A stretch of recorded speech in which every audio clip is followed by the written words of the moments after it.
Olá, caros alunos e alunas, como vocês estão? Espero que estejam todos com saúde e em paz. Olhem, estamos de volta com as nossas aulas remotas. E aqui eu vou dar continuidade ao estudo da língua portuguesa, este maravilhoso idioma que nós temos. A língua portuguesa é um dos idiomas mais bonitos do mundo todo, ok? Então vamos apreciar, vamos estudar o nosso idioma, porque é através dele que nós nos desenvolvemos, não é isso? É através do nosso idioma que nós adquirimos outros conhecimentos, é através dele que nós temos sucesso no trabalho, né? Isso, na vida social e etc. Então, vamos apreciar e vamos estudar. Olha, a língua portuguesa, ela tem uma riqueza cultural muito grande. Eu até digo que é um dos bens culturais mais importantes que o Brasil tem.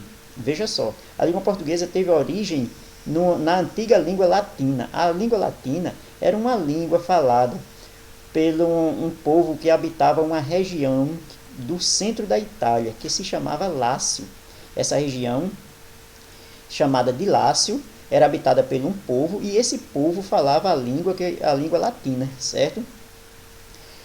Esse povo deram origem aos romanos. Os romanos vieram desse povo, certo? Os romanos construíram um grande império, certo? E conquistaram o mundo, ok? Eles saíam conquistando terras, conquistando os outros lugares. E, como eles falavam latim, porque eles tiveram origem no antigo povo latino, né? Eles falavam latim, os soldados falavam uma modalidade menos prestigiada do latim, que se chamava o latim vulgar, certo? É como se fosse o português coloquial, o português do dia a dia, certo? O latim se dividia em latim clássico e latim vulgar. O latim vulgar era como se fosse o português coloquial, e o latim clássico era como se fosse o português da norma culta, ok? Então, os soldados saíam conquistando, né, esses povos, e misturavam o latim, que ele falava o latim vulgar, com a língua falada por esses povos que eles conquistavam.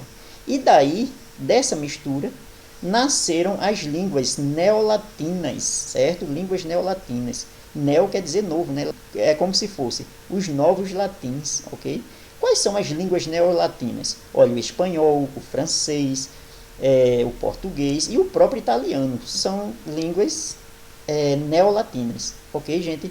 Então veja aí a riqueza cultural do nosso idioma, o português, ok? Por isso que eu digo, o português é um idioma muito bem estruturado, porque teve como origem a língua latina, ok? Então vamos lá. Para o início das nossas aulas, eu vou passar uma atividade bem leve, certo? Uma atividade bem simples, só para que a gente se motive para os nossos estudos. Eu vou colocar aqui um poema, uma poesia, né? um soneto, do escritor Olavo Bilac. Olavo Bilac foi um escritor que viveu entre 1800 e 1900. Ele nasceu em 1867, 68, se eu não estou enganado, e morreu em 1918. Então ele escreveu uma poesia chamada Língua Portuguesa, onde ele enaltece o nosso idioma, certo? Então vamos lá, vamos à nossa aula.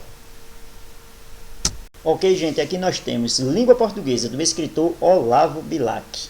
Então Olavo Bilac disse o seguinte, ó, ele escreveu essa poesia para expressar a admiração dele pela língua portuguesa. Então ele disse assim, ó, Língua Portuguesa, Olavo Bilac. A última flor do Lácio, inculta e bela. És a um tempo esplendor e sepultura, ouro nativo que na ganga impura a bruta mina entre os cascalhos vela. Amo-te assim, desconhecida e obscura, tuba de alto clangor, lira singela, que tens o tron e o silvo da procela, e o arrolo da saudade e da ternura.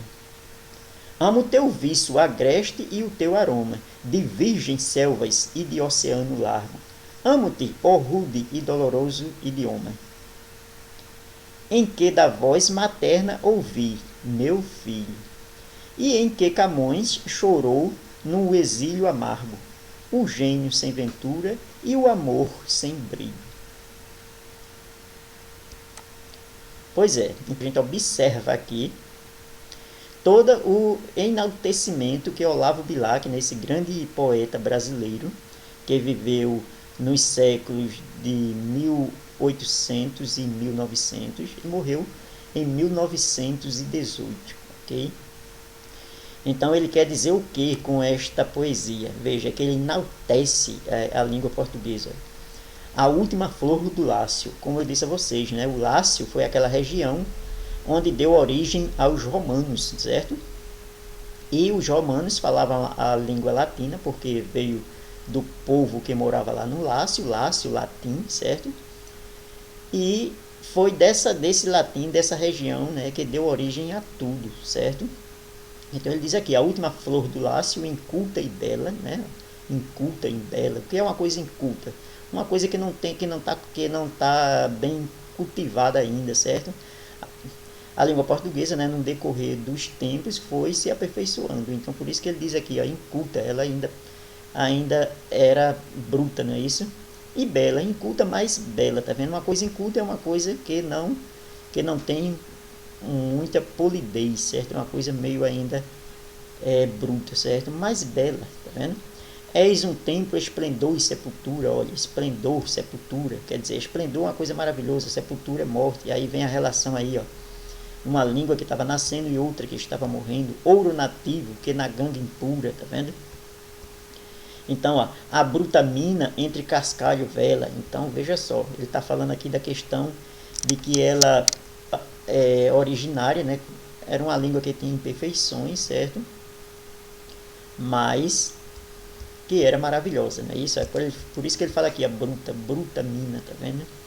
A bruta mina entre o cascalho e vela, quer dizer, a língua em sua origem, uma língua muito rude ainda, né? Que precisava ser polida. Por isso que ele fala aqui a bruta mina, quer dizer, onde saiu a língua portuguesa, cascalhos, certo? Que amo-te, desconhecida e obscura, tuba de alto clangor, tá vendo? Lira singela, olha o que ele está fazendo aqui, ó. Que através da língua portuguesa, né, as pessoas cantam, né, as pessoas cantam músicas clássicas, cantam músicas simples, certo? E assim ele continua com o seu enaltecimento ao nosso idioma, ok? Olha, amo o teu vício agreste e o teu aroma das virgens selvas e oceano largo. Olha, quando o português chegou no Brasil, ele encontrou o quê? Né? Selvas, né? Oceanos, ela veio através do oceano, certo? Amo-te, ó rude e doloroso idioma, tá vendo? Amo-te, tá vendo? Ó rude, quer dizer, esse idioma era imposto aos nativos aqui do Brasil, certo? E provocava muitos problemas. A civilização portuguesa, quando chegou aqui, né, colonizando, eles provocaram muitas dores, certo? Então, ó, em que da voz materna ouvi, ó meu filho, todos nós ouvimos isso através da língua portuguesa, né? É uma das primeiras frases que nós escutamos de nossas mães, ó meu filho, né? Então nós escutamos através do que? Da nossa língua portuguesa, nós brasileiros, ok? Em que Camões chorou o exílio amargo. Camões, um grande poeta, não é, português, que era um cara meio atrapalhado, né? Que ele era um cara que tinha as convicções deles e encontrou problemas por causa disso, né? Por causa disso ele foi preso, foi exilado, certo? De Portugal. O gênio sem aventura e o amor sem brilho. Aqui ele se refere a Camões. Então, gente, a atividade para vocês é a seguinte. Vocês vão fazer o seguinte, eu já fiz aqui uma pré-compreensão sobre o texto, certo? Mas a atividade bem simples, bem leve para início da nossa temporada de estudo de língua portuguesa. Bom, e aqui nós temos a nossa atividade bem leve, bem suave para o início das nossas aulas. Veja só. Pesquise o significado de cada expressão destacada no texto que mais se aproxime do que ele quer expressar na poesia. Então, veja só. Essas expressões que estão aqui destacadas, olha, em negrito, certo? Isso aqui eu já disse, né? Um poeta português, muito fácil, né? Então, você vai aqui ver essas expressões que estão em negritos, certo? Vocês vão colocar elas aqui abaixo, certo? Vocês vão selecionar, escrever elas aqui abaixo e ir no dicionário, na internet, seja lá onde for, e procurar um significado que melhor se adeque ao contexto do poema. Aqui que mais combina com o contexto da poesia. Então é isto, certo? Nossa atividade por hoje é isso aí. faça essa atividade e depois me mande aí nos grupos, ok? Valeu, gente. Tchau, tchau e até a próxima.